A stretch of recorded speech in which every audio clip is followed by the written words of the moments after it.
The book is called The Great Deformation.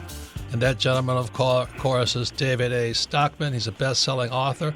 But most importantly, he's a Washington and Wall Street insider. You don't get that combination too often. He's a former director of the Office of Management and Budget under President Ronald Reagan. So the question today is this. President Trump is now president, and he's my friend, and I have tremendous respect for him, but I don't think he can stop what's going to happen. I think we're on the eve of destruction. So I'm going to ask David Stockman. Like I said, he's a Washington insider, highly critical of Washington, but he's also a Wall Street insider. So you're going to hear from him. We're going to explain some of the historical points that have happened throughout history so you might understand why we're on the edge of financial destruction. Any comments, Kim? Well, David also wrote, his latest book is called Trumped, A Nation on the Brink of Ruin and How to Bring It Back. And this was actually written before President Trump became President Trump. So Trump, the Nation on the Brink of Ruin and How to Bring It Back. So very timely, and we got a ton to cover, so let's get started. So you guys, I want you to listen to what this great man, David Stockman, has to say. The reason for that is best to understand why we're going this way rather than Trump's Twitter war on the media, which doesn't do us much good. So welcome to the program, Mr. Welcome, Stockman. David. Well, very happy to be here, and I'll have to say that as much as I would like to be optimistic and think otherwise, your phrase, on the eve of destruction, is unfortunately quite apt. There is a belief at the moment on Wall Street and elsewhere that somehow Donald Trump is the second coming of Ronald Reagan.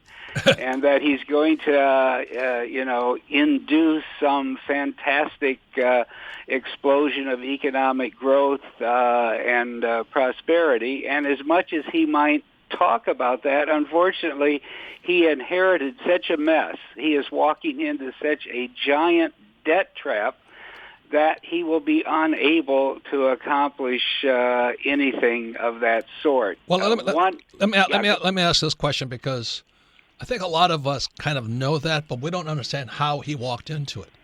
And this is my question, given that you're an insider with the Reagan administration as well as on Wall Street. Didn't Reagan kind of set this up for a lot of things he did with, was it in Greenspan and all that? Yeah, I think there are 2 points on that, and the first is critical to understanding the difference between 35 years ago and today. When Reagan took over, the national debt was $930 billion. It was only 30% of GDP. We had, in a sense, a clean national balance sheet that could be exploited even if by accident. And that's exactly what Reagan did. He wanted to balance the budget. He wanted to reduce the national debt.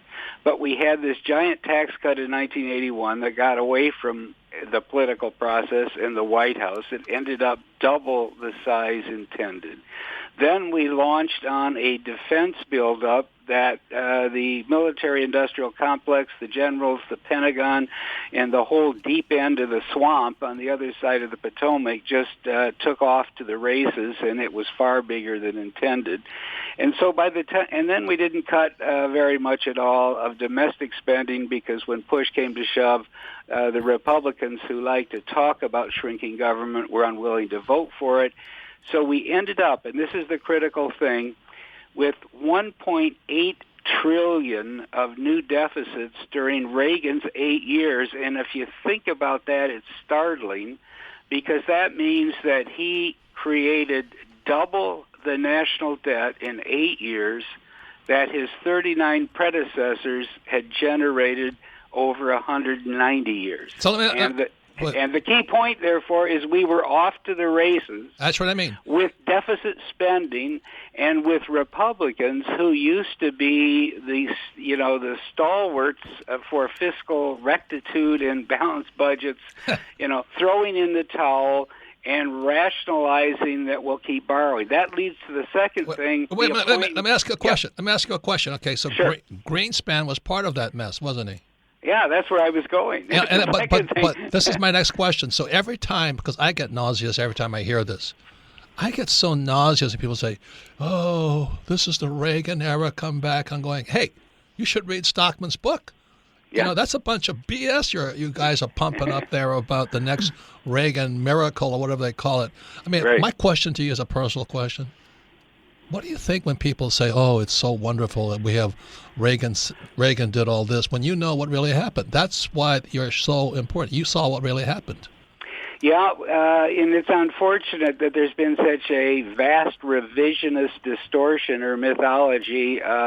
That's what happens. I do my best to try to set the record straight. And on Greenspan, that's the critical point, because the day of reckoning was coming by 1987, 1988. These giant Reagan deficits were squeezing out private capital, driving up interest rates, on the verge of creating a real economic breakdown or deep recession. And Greenspan came into the Fed. The market dropped, as you might well remember, 25% in one day in October 1987. Greenspan panicked, found the printing press in the basement of the Fed, pumped liquidity and money into the market like no tomorrow, and more importantly told Wall Street, we've got your back. We will never let the market self-correct again. What happened is he started buying government debt hand over fist, and therefore the day of reckoning was deferred for a long time, because all that government debt started with Reagan, kept building, got parked on the balance sheet of the Federal Reserve and other central banks around the world. And that's my question to you, okay? So here we are. That was 1987. Right. We're now 2017. Let's say my math's not that good. When you saw all this going on, and now today you hear, Greenspan called the maestro, and you hear Bernanke, how he saved the economy, and Obama saved the economy, and all Republicans get, wet-eyed and teary and, sing praises of Reagan. What happens in your stomach? Well, I guess it churns a little bit, because that is so misleading. And it's also quite tragic, because remember, the Republicans were supposed to be the conservative party right. on economics. The Democrats were supposed to, pass out the goodies, and the Republicans were supposed to restrain the machinery of government. But they ended up joining hands and actually supporting a central bank mechanism of monetizing the debt, that is, buying up government bonds with money made out of thin air, that has distorted the whole financial system, created enormous windfall prosperity on Wall Street, and increasingly leaves more and more of what I call flyover America behind. Once again, Robert Kiyosaki, the Rich Dad Radio Show. Our guest today is David Stockman. Any comments, Kim? Yes. So, David, I have a question. So, Donald Trump comes in. Do you think he has any? Did he have any, or does he have any idea about this financial disaster he's walked into, and what's happening in Washington today? Can this be turned around in some way? No, unfortunately, I think Donald Trump is clueless about the magnitude of the debt trap he's in, and his inability to accomplish anything that he's talking about. In other words, the debt is $20 trillion, the national debt. At the moment, it's not biting, because one of the clever, devious things that Obama and Boehner did back in the fall of 2015 was to put on a temporary holiday on the national debt ceiling, which means the Treasury could borrow as much money as it wants, and it's been borrowing like crazy, $2 or $3 trillion since then. I bring this up as critically important. Trump isn't focused on it. The day of reckoning is March 15th, because on March 15, right down the road, a couple weeks, that debt ceiling holiday expires. Whatever the debt is on that day, and it'll be plus or minus $20 trillion, will freeze in. The Treasury will have about $200 billion or so of cash. they're burning cash at a rate of $75 billion a month. That is, we're spending that much more than we're taking in, which means by June or July they'll be out of cash. The government will be in crisis. It will not be able to borrow. There will be the mother of all, debt ceiling confrontations.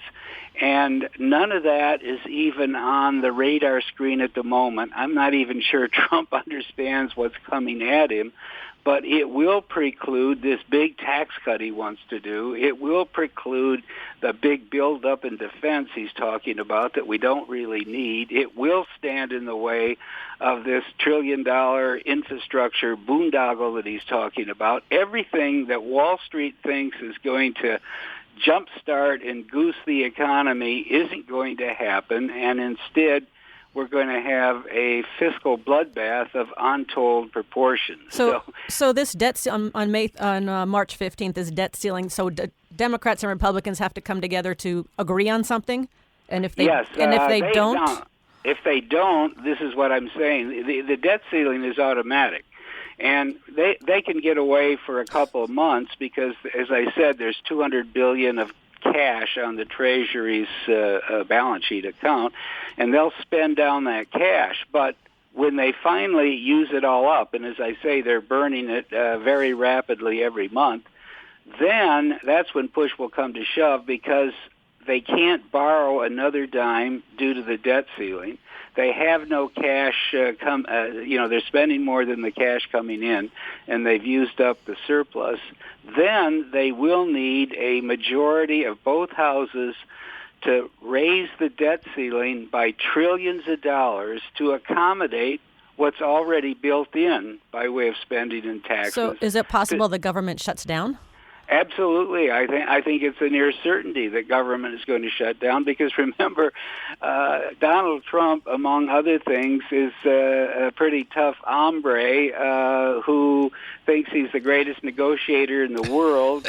And he's not going to just roll over and say to Congress, to get the $2 trillion of debt ceiling I need, I'll agree to, all the things the Democrats want and what half of the Republicans want. I don't think that's going to happen. I think there's going to be a showdown.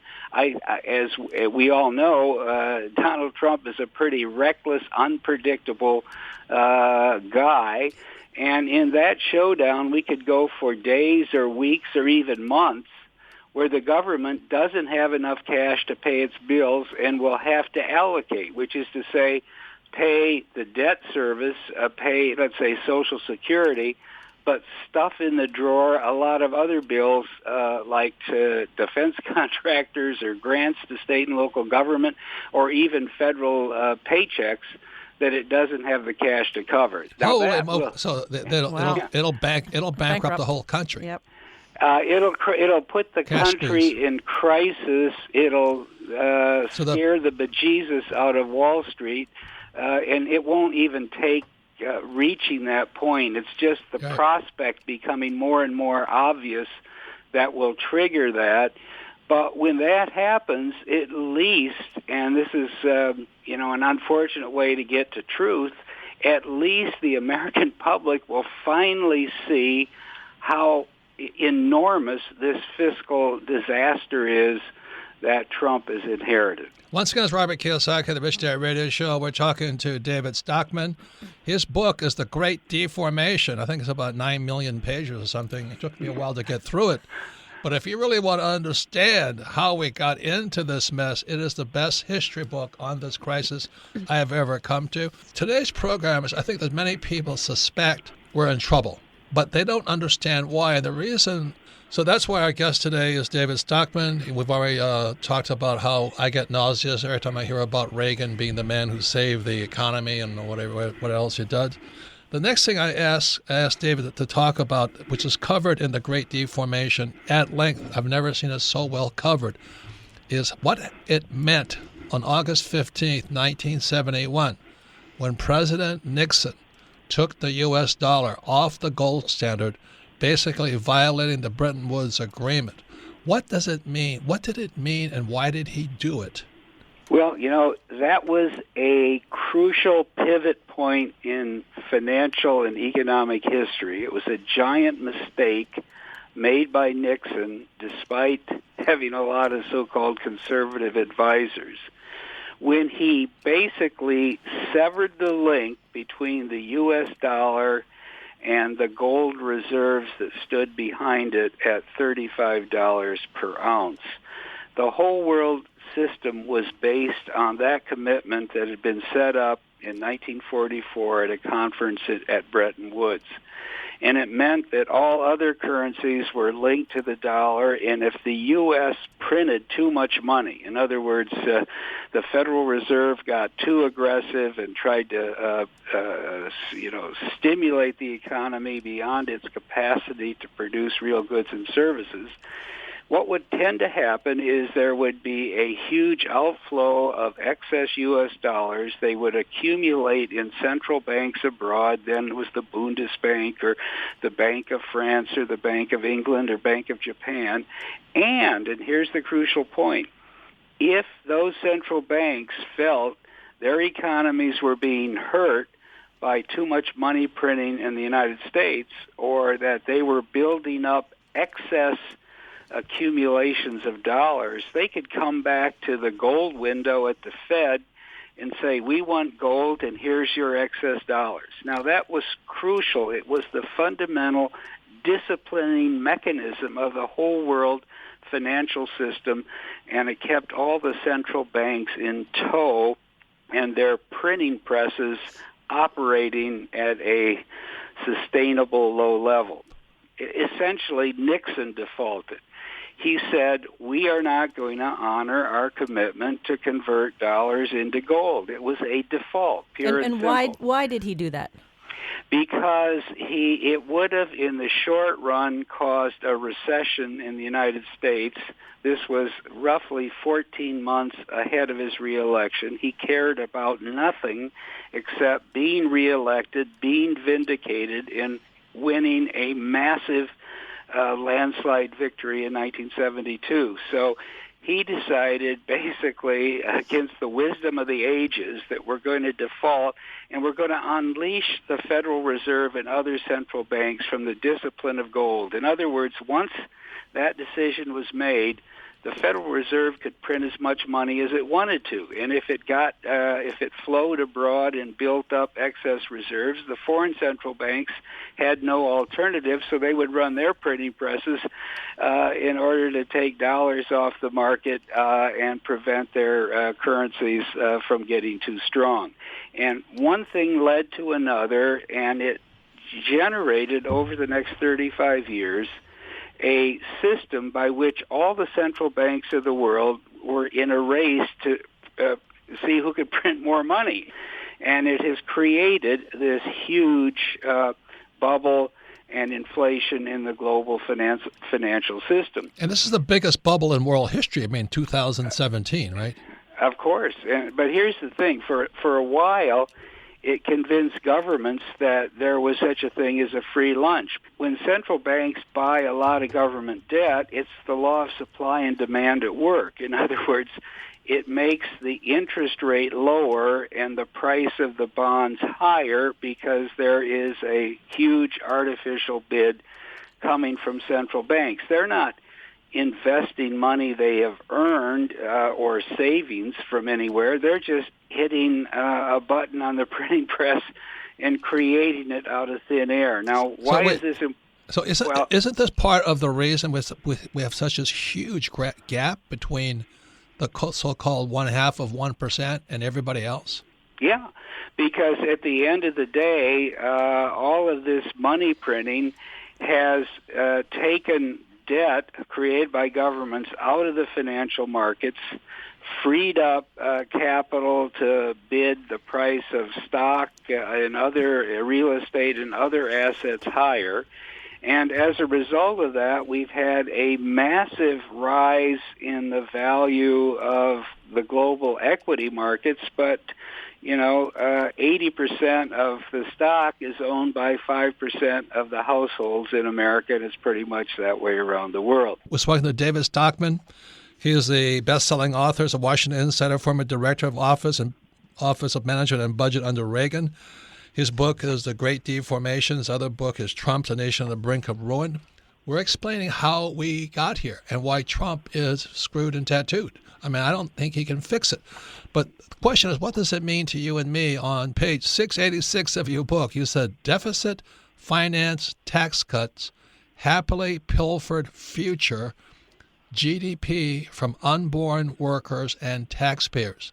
In other words, what we're doing and what you're saying, which I agree with, we're screwing our kids and their grandkids. Is that what you're saying? Yeah, I'm absolutely saying that, because even though all of this debt was temporarily parked on the balance sheet of central banks, it's still there, and that Washington or the Treasury is still paying interest. So unlike Reagan's $930 billion when he started, or $1.8 trillion when he left, it's now $20 trillion.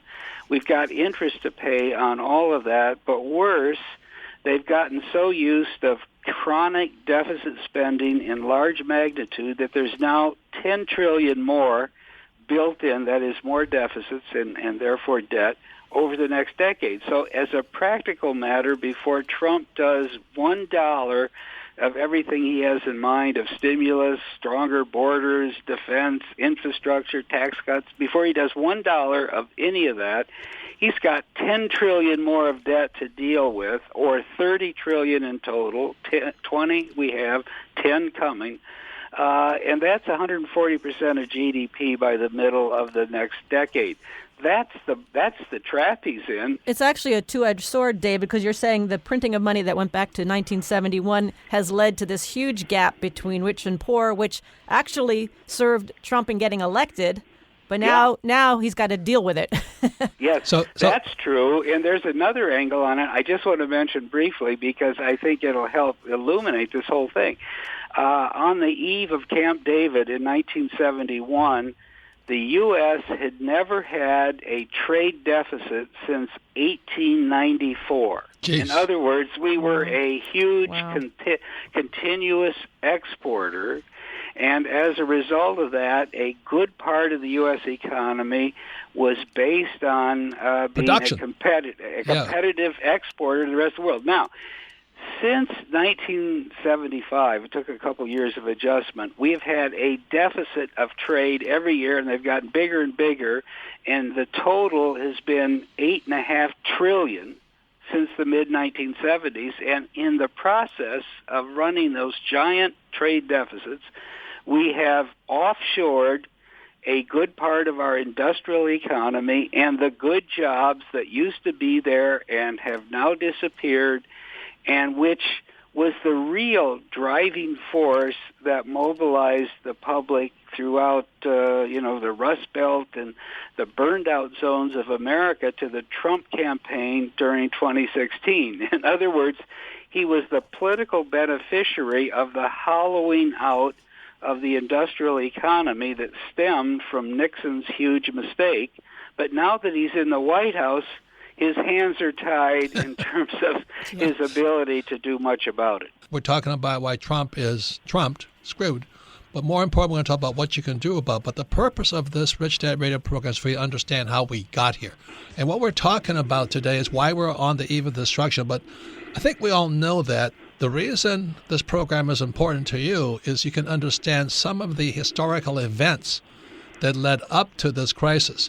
And my big concern is, as you know, Donald Trump and I wrote 2 books together. I'm afraid he's going to get blamed for the crash that's coming or the collapse that's coming. That's my concern. So I asked David Stockman to basically give us some historical viewpoints of how we got here. So once again, you can listen to the Rich Dad Radio Show anytime, anywhere on iTunes or Android. And all of our programs are archived at richdadradio.com.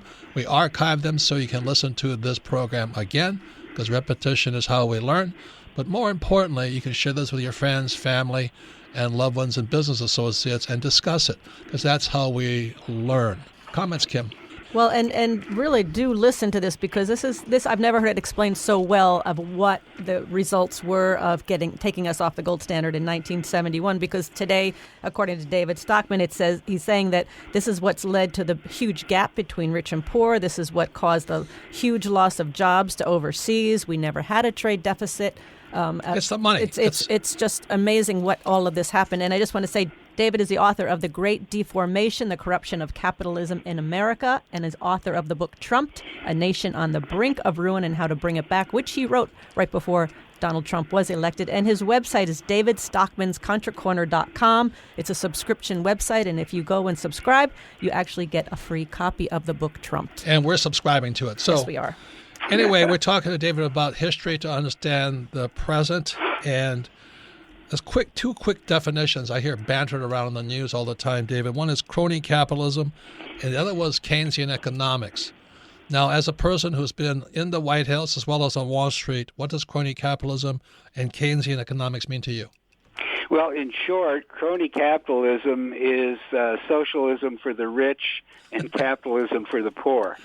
And by that I mean, if you think about it, Wall Street got bailed out in 2008 because a lot of bad decisions and reckless gambling had been undertaken, but rather than pay the consequences and face the losses and disappear as some firms should have because they were totally insolvent, the Fed stepped in, Washington stepped in with the TARP so-called, and bailed these institutions out, prevented the losses. $180 billion went to AIG and 10 or 20 billion to most of the banks.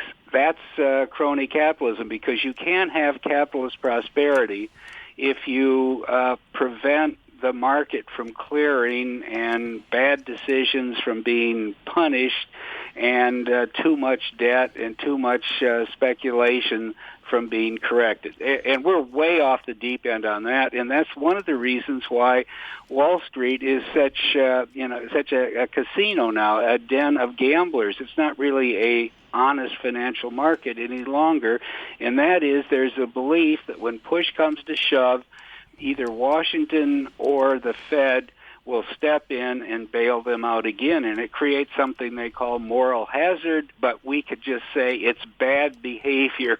It's, capitalism on the upside if your speculation works, and socialism on the downside if the government has to come in and bail you out. I love that. Socialism for the rich and capitalism for the poor. They shoved everybody into these 401ks, and now the baby boomers are the first generation to not have what's called a defined benefit of a defined contribution pension plan. If there's a crash, the baby boomers are toast, wouldn't you say, David? Yes, I would say that, and it would be the third time this century. Remember, we had the dot-com crash starting in March 2000. During that process, it took 2 years to get to the bottom. $7 trillion of stock market value was lost, much of it on the part of what we call the home gamers, the retail guy who was lured into get rich quick proposition, get rich quick, but also the proposition this time is different, and the stocks can keep growing and growing to the sky. There was a lot of hurt and a lot of anger after the crash, but then Greenspan reinflated the stock market quickly thereafter, drove the interest rates down to 1%. The mortgage boom got going. The housing boom got out of control. Slowly, near 2007, 2008, the home gamers were drawn back in, and then again, bang, with the Lehman collapse in October 2008, the market lost $11 or $12 trillion worth of value. It's the average guy gets it's like Lucy and Charlie Brown. She keeps pulling the football out of the way. Right. And now we've had an 8-year run. These things seem to go in 7 to 8 year cycles. And from the bottom in March 2009. We're almost, we're 8 years forward from that, and we've now got the greatest bubble yet. In the last month or two, frankly, this whole so-called Trump rally has been the biggest suckers rally of all time. The retail guy is being drawn in again. He swore, I'm not going to fall for that again, but, in the last 2 or 3 months, they've come back in, and quietly, the smart money, the smart guys on Wall Street are selling their stock as they continually pump up the index by the day and lure the home gamer in. I think we're only days or maybe weeks away from the next, breakdown of the whole bubble. And I think March 15th might be the date when it all starts because, one, the Fed is going to have to raise rates. They've been sitting on their hands for 100 months. And secondly, the debt ceiling is going to come back into effect, and all of a sudden the press will begin to focus on the fact that Washington is running out of cash and it's heading for a real crisis that'll spook everybody. And David, if that happens, if the government gets on the verge of bankruptcy, we talk about the banks and bailouts and bail-ins of the banks. What happens to my money in the bank? What happens to the banks? Fortunately, the banks today have gotten a little solider than they were in 2007 and 2008. The real speculation today is in mutual funds and various kinds of so-called non-bank financial institutions. So the danger today is if someone thinks they've been making a lot of money in a high-yield bond fund, I say look out, because you may be getting a 5 or 6% yield and think that's great, but when this collapse comes, those high-yield junk bond funds, so-called, could drop by 30 or 40 or 50% in value, and all the interest that people think they've been earning for the last few years will go up in smoke in a very short period of time. Once again, Robert Kiyosaki, the Rich Dad Radio Show, the good news and bad news about money. Our special guest today is David A. Stockman. He's one of the best guys I know. His book is called The Great Deformation. If you really want to understand how we got here, The Great Deformation is the book. He is a former director of the Office of Management and Budget under President Ronald Reagan, but also a Wall Street insider, so he knows something most of us will never know. And so the question I have is that we all know the middle class and poor are about to get toasted. I'm afraid, I agree with you, the middle class or the baby boomers and the 401k have been set up. They've been put in a corral and set up for mass slaughter. And also, that next question to you quickly is that we have this thing called Keynesian economics. We've talked about crony capitalism. And I want to talk, most people don't know what that means. Like you say, crony capitalism is socialism for the rich and capitalism for the poor, called the 401k. But with Keynesian economics, that was the use of the government to stimulate the economy. Yes, and there were two ways to do it. One was through what's called fiscal stimulus, and that is government spending or tax cuts that would then be funded through new borrowing and an increase in the debt. And then that got replaced or maybe added to in 1987 when Greenspan took over with monetary stimulus, and that is expanding the balance sheet of the central bank very rapidly and thereby buying up the available debt, putting new money into the market. So this is the question then. Okay, Trump just appointed Rex Tillerson was Secretary of State. And you mentioned him in your book, The Great Deformation. He talked about how CEOs like Tillerson, where they were drilling for returns not in the ground for oil, but on Wall Street.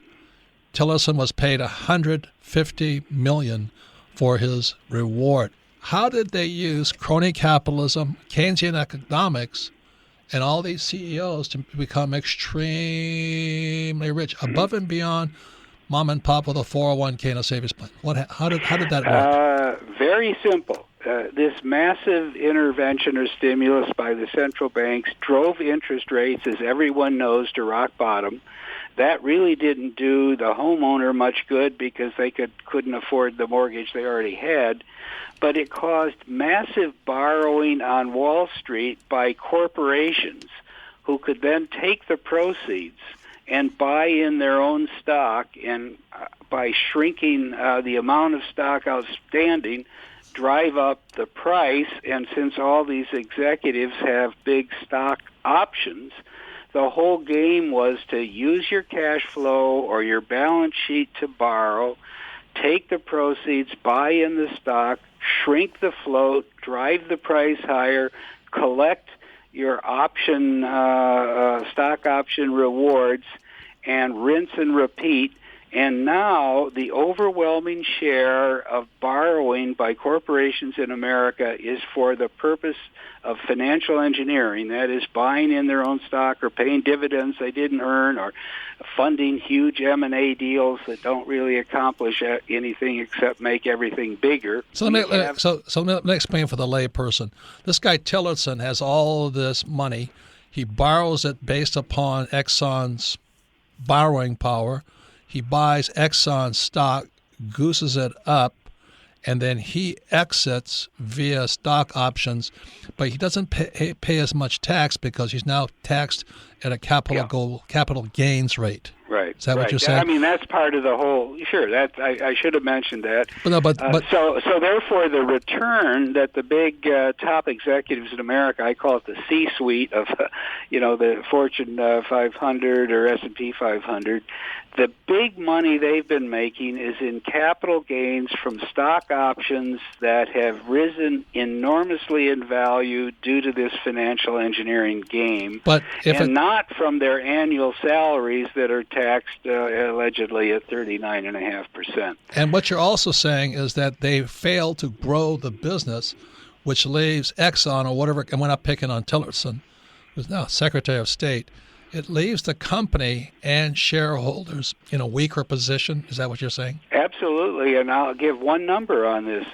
Since the year 2000, and this is 17 years now, the actual inflation-adjusted net investment by corporate America in plant and equipment and technology and future growth is down 30% from where it was in the year 2000 because the massive share of cash flow has been invested in Wall Street, not on the plant floor or the shop floor or other productive assets in corporate America in Main Street. So mom and pop was invested in Exxon and all the employees working for Exxon. Again, I'm not picking on Exxon. I'm just explaining the process. They're coming away poorer, while guys in executive office like Tillerson come away richer. Is that what you're saying? Well, I'm saying that people who work for the Fortune 500 have less and less job security because their companies are investing in the canyons of Wall Street, not on the floor of their factories. Okay, so that's one of the reasons why we don't generate any well-paying or what I call breadwinner jobs. Our companies aren't investing, and this is a ferociously competitive world. We've got much lower labor costs almost everywhere we turn, and Trump is right about that, including Mexico and China and so forth. But the worst thing to do when you have high costs to begin with and high wage rates is to not invest in staying as absolutely competitive as possible. And that's what this whole money game has done. It's diverted massive amounts of capital off the shop floor, as I say, in Main Street America and to the canyons of Wall Street, where it's created a huge bubble and enormous windfalls for the top 1%. Do you think Trump knows this, or can he do anything about it? Well, I think maybe he vaguely understands it, but doing something about it would, upset the apple cart so traumatically that I'm not sure even Donald Trump is up for it. He has to tell the Fed, get your big fat thumb off the scale, let interest rates normalize, let the market determine what the 10-year bond and the 5-year bond and the 90-day and overnight money rates ought to be. And if he were to say that and indicate he's going to clean house at the Fed and appoint what I call sound money people, free market people to the Fed, there would be an immediate crash in the stock market. Because the whole stock market is based on the Federal Reserve pumping massive amounts of cheap artificial credit into the canyons of Wall Street. And David, that's why your insight into what happened during the Reagan era and in the Nixon era affect us today in the Trump era. Exactly. So, David, if this and when this fiscal bloodshed does happen, what advice do you have for our listeners?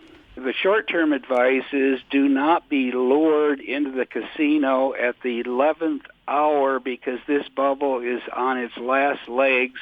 Stay out of the casino. If you own anything, take your profits and keep everything in cash. Secondly, I do think gold is going to be a better and better investment as the crisis unfolds, because when people finally realize that the central banks have lost control, that the governments are broke, that there's no more stimulus coming, then there's going to be a flight to the one true monetary asset, gold, that's out there. And gold is a small market compared to the $300 trillion of debt and equity in the global financial system.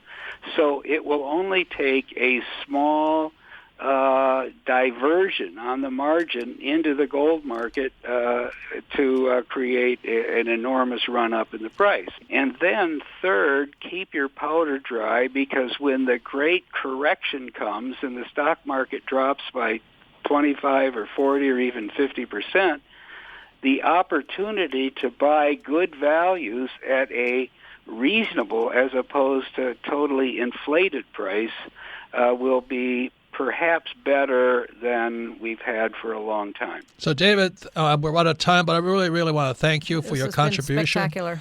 I love sharing your wisdom, experience, and historical viewpoint, which is why I love The Great Deformation, your book. Because in one book, I could look at history over the ages, understand what's happening in the military, et cetera, and what's going on today. And also go to David's website, which is davidstockmanscontracorner.com. It's a subscription website, but if you do subscribe, you get his new book, Trumped, A Nation on the Brink of Ruin and How to Bring It Back, and you get all of his knowledge and expertise on a regular basis. So David Stockman has a unique perspective on how we got into this financial mess. Because as you heard on the Rich Dad radio show, this mess actually started in 1971 with Tricky Dick Nixon. He took us off the gold standard and we could print money. And as David Stockman says, today we have socialism for the rich, which we bail out the rich, and capitalism for the poor. All you suckers out there on your 401ks and IRAs, I hope you've been listening to this. You've been set up. So now the most popular part of our program is Ask Robert. You can submit your questions to Ask Robert at richdadradio.com. Once again, you can listen to this program at your time and your schedule on iTunes and Android. And all of our programs are archived at richdadradio.com. We archive them so you can listen to this again and share this with your friends, family, and business people and discuss. I'm not asking you to agree or disagree. I think you should listen to at least what David Stockman had to say. I would say he's one of the smartest guys on the subject today. So once again, ask your questions to Ask Robert at richdadradio.com. And thank you to David Stockman. Next question, Melissa. Our question here comes from Bill in Boston. Favorite book, Cash Flow Quadrant. He says, your show on the robot revolution is spot on. My job is to assemble scripts for RPA robotic process automation. Can you revisit or reiterate the change that is coming? Middle America has no idea what is about to hit them. Thank you for backing me up on that, because, years and years ago, back in the 80s, I studied with a man named Dr. R. Buckminster Fuller. He had this to say about change. He says, in the industrial age, we could see change coming towards us. We could, the horse could see the car. But in the information age, change is invisible. And the problem with what you're talking about, which I agree with, is the average American who went to school and got a job and is hoping his 401k will be there when he retires, has no idea what's going to wipe him out. It's invisible. What I believe what he's talking about is artificial intelligence, as he writes the script for these robots to wipe you out. You can't see the script.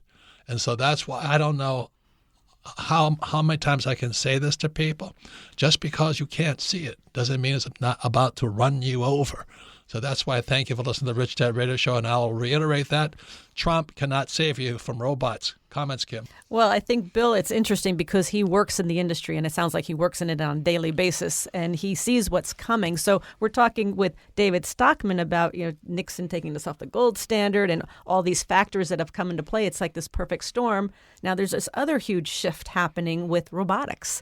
And you talk about job losses, that is right up there. I mean, they're talking about robots replacing doctors and lawyers, not just bartenders and maintenance workers. I mean, this is a big shift that could be part of this perfect storm coming. And right down the street from where the Rich Dad office is, Google and Uber have their driverless cars already being tested. Right. So if you don't need a driver, then all you guys for driving for Uber and driving trucks, you might be out of work. Yeah, truck drivers. So once again, remember this. Most people cannot see what's going to wipe them out, but you can see an Uber car without a driver.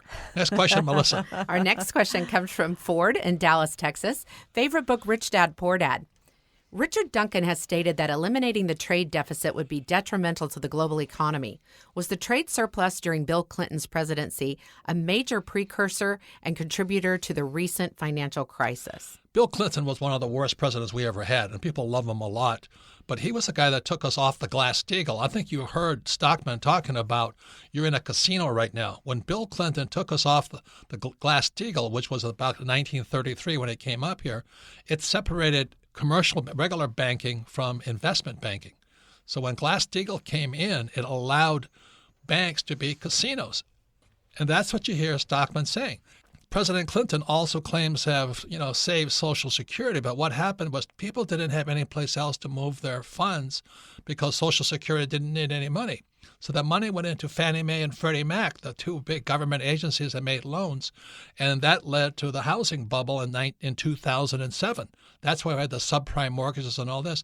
We had all this money coming in that was supposed to go to Social Security that Clinton claims he fixed, but it really went back into Fannie Mae and Freddie Mac, and those guys like the CEO of Fannie Mae, I think it was, or Freddie Mac, Raines, paid himself a $100 million salary because all those idiots were buying subprime loans. So that's why I love David Stockman, his book, because when you look at everything that happened, he has every president in there. He talks about what they did, what they didn't do.